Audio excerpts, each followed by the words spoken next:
வணக்கம். மந்த்ரா டிவி அன்பர்களுக்கு என் அன்பான வணக்கம். தொடர்ந்து இந்த சேனலுக்காக நீங்கள் கொடுத்து வருகின்ற ஆதரவிற்கு கோடான கோடி நன்றி. தொடர்ந்து இந்த சேனலை பாருங்க. இதில் வருகின்ற கருத்துக்கள், ஜோதிட பதிவுகள், ஜோதிட கருத்துக்கள் உங்கள் வாழ்விற்கு ஒரு வெளிச்சமாக நிச்சயமாக அமையும். தொடர்ந்து ஆதரவு தாருங்கள், பாருங்கள். இன்னைக்கு பார்க்க இருக்கிற ஒரு சூப்பரான தலைப்பு. நிறைய தலைப்பை பார்த்துட்டு உள்ள வந்திருப்பீங்க வீடியோக்குள்ள. உண்மைதான். நிறைய ஒரு ஒரு 10 கேள்வி இருக்குன்னு வச்சுக்கங்க. ஒரு பர்சன் ஜாதகம் பார்க்கும்போது கேட்கிறாருன்னா, அதுல மறக்காம ஒருத்தர் கேட்டு போற கேள்வி, சார் என் இடம் விற்கவே மாட்டேங்குது, விற்குமா விற்காதா, எப்ப சார் விற்கும், ஏதாவது பரிகாரம் இருந்தா சொல்லுங்க சார், இதெல்லாம் கேட்பாங்க.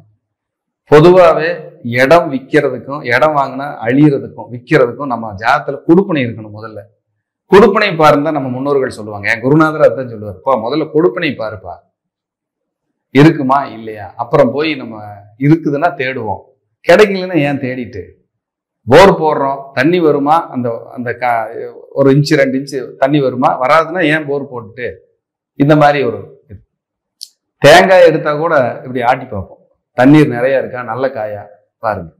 அப்ப ஏதாவது ஒண்ணு நமக்கு கிடைக்கணும் இல்லையா. அப்பதான் அப்போ இந்த விற்காத நிலம், சேல்ஸ் ஆகாது, ரொம்ப கஷ்டத்தில் இருக்கேன், அதை வித்தாதான் என் பொண்ணு கல்யாணம் பண்ண முடியும், என் கடனை அடைக்க முடியும், நான் எல்லாத்தையும் சரி பண்ணி ரிலீஃப் ஆக முடியும், இதை வித்து இன்னொரு சொத்து வாங்கலாம்னு நாங்க இருக்கோம், இப்படி நிறைய பேர் சொல்லுவாங்க.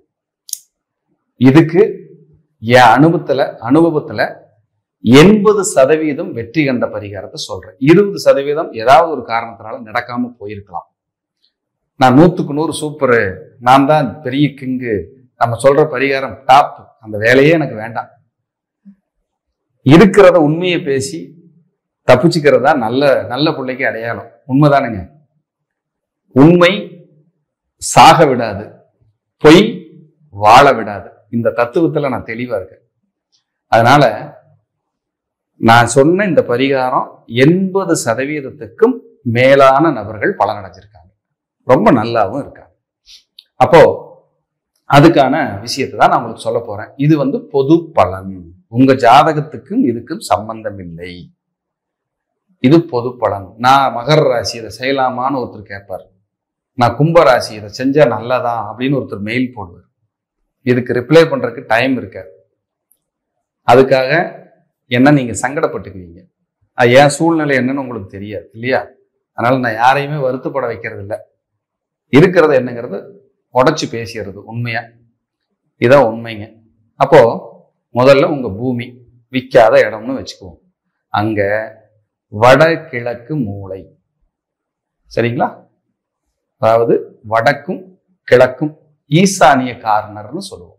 உங்க வீடுகள்ல எல்லாம் அங்கதான் தண்ணி தொட்டி, நிலத்தொட்டி கீழே இருக்கும் ஈசானியத்துல, சரிங்களா. அப்போ அந்த ஈசானிய கார்னர்ல கொஞ்சம் போல சுத்தம் பண்ணி ஒரு 2 அடி கேப்ல கொஞ்சம் தோண்டி பறிச்சு உள்ள இருந்து ஆழமா மண் எடுங்க. அந்த மண்ணுல கற்கள் இல்லாம லேசான மண்ணை ஆக்கிறதுக்கு முயற்சி பண்ணிக்கங்க. அதுல செவ்வாய்க்கிழமை சந்திர ஹோரையில இந்த மண்ணை எடுக்கணும். செவ்வாய்க்கிழமை சந்திர ஹோரையில தான் நீங்க இந்த மண்ணை எடுக்கணும்.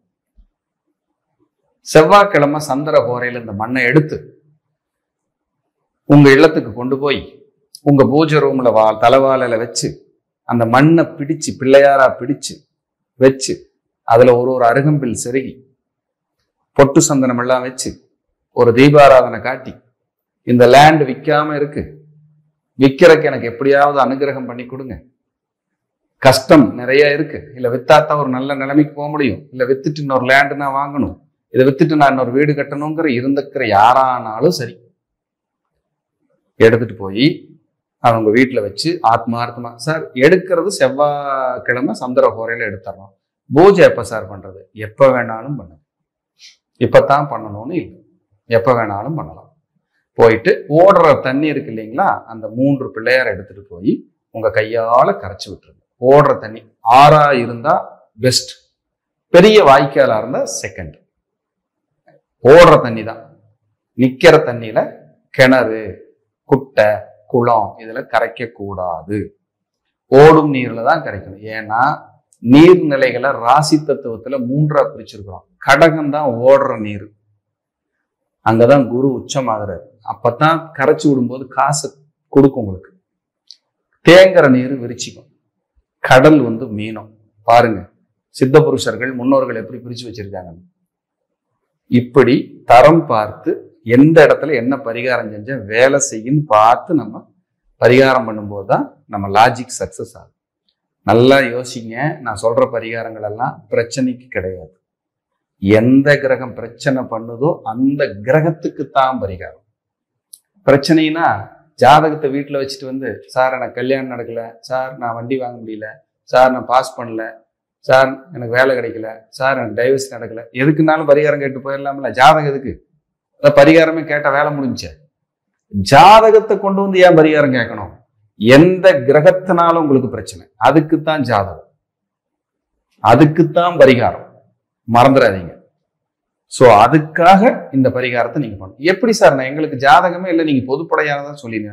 பொதுப்படையாக காலபுருஷ தத்துவத்தின் அடிப்படையில் இதை நான் பலப்படுத்தி சொல்லியிருக்கிறேன். அது எல்லாருக்கும் பேசும். அந்த கிரகங்களுக்கு அந்த பண்ணக்கூடிய ஒரு பரிகாரம் அது சக்சஸ் ரேட்டை கொடுக்கும். மண் ராசிகள் அப்படின்னா ரிஷபம், கன்னி, மகரம். அப்ப 2ஆம் இடம், 6ஆம் இடம், 10ஆம் இடம் காலபுருஷ தத்துவம். 2னா வருமானம், 6னா கடன் நோய் வழக்கு, 10னா கர்மா.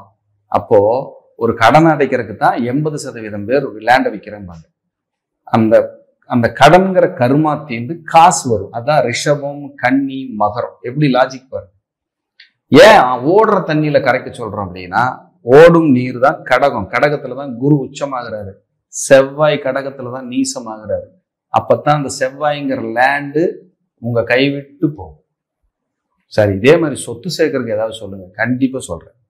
முதல்ல விற்காத நிலம், விற்காத இடம் இருந்தா ட்ரை பண்ணி பாருங்க. சார் இதை நான் பண்ணிட்டேன், விற்கலையே அப்படின்னா அதுக்கப்புறம் அது உங்களுடைய கர்மா. சரிங்களா? ஆனா என்னோட அனுபவத்துல, நான் கடவுள் கிடையாது சார், சாதாரண ஒரு மனிதர், அவ்வளவுதான்.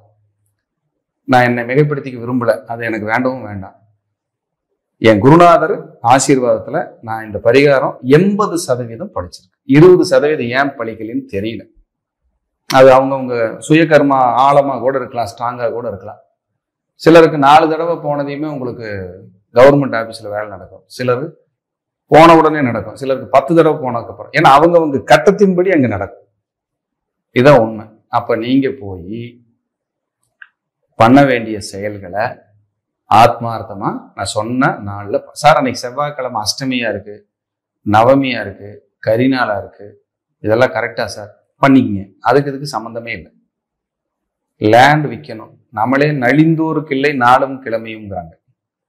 ஆனா விற்கிறதுக்கான கிழமையும் அந்த நாளையும் தேர்ந்தெடுத்து பண்ணும்போது சீக்கிரம் சேல்ஸ் ஆயிடும். அதுக்கான ஆட்கள் வந்துடுறாங்க. சரி, இது பண்ணியாச்சு, ஆட்கள் பார்க்க வந்துடுவாங்க. ஒருத்தருக்கு இந்த பரிகாரம் சொல்லிட்டுன்னா ஆட்கள் குப்பு குப்புன்னு வர ஆரம்பிச்சிட்டாங்க அந்த லேண்டை பார்க்கறதுக்கு.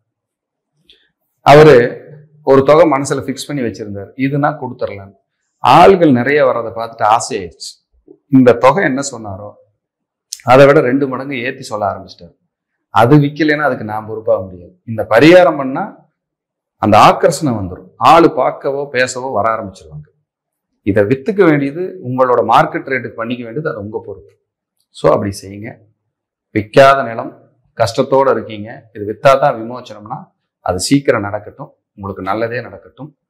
நான் வணங்குற பூமி தாய் வாராகி உங்களோடு துணை இருந்து உங்களை அருள் புரிவாளாக. மீண்டும் ஒரு நல்ல பதிவுகளை சந்திக்கிறேன். நன்றி, வணக்கம், வாழ்க வளமுடன். தொடர்ந்து இந்த சேனலுக்காக நீங்கள் கொடுத்து வருகின்ற ஆதரவிற்கு கோடான கோடி நன்றி. தொடர்ந்து இந்த சேனலை பாருங்க. இதில் வருகின்ற கருத்துக்கள், ஜோதிட பதிவுகள், ஜோதிட கருத்துக்கள் உங்கள் வாழ்விற்கு ஒரு வெளிச்சமாக நிச்சயமாக அமையும். தொடர்ந்து ஆதரவு தாருங்கள், பாருங்கள்.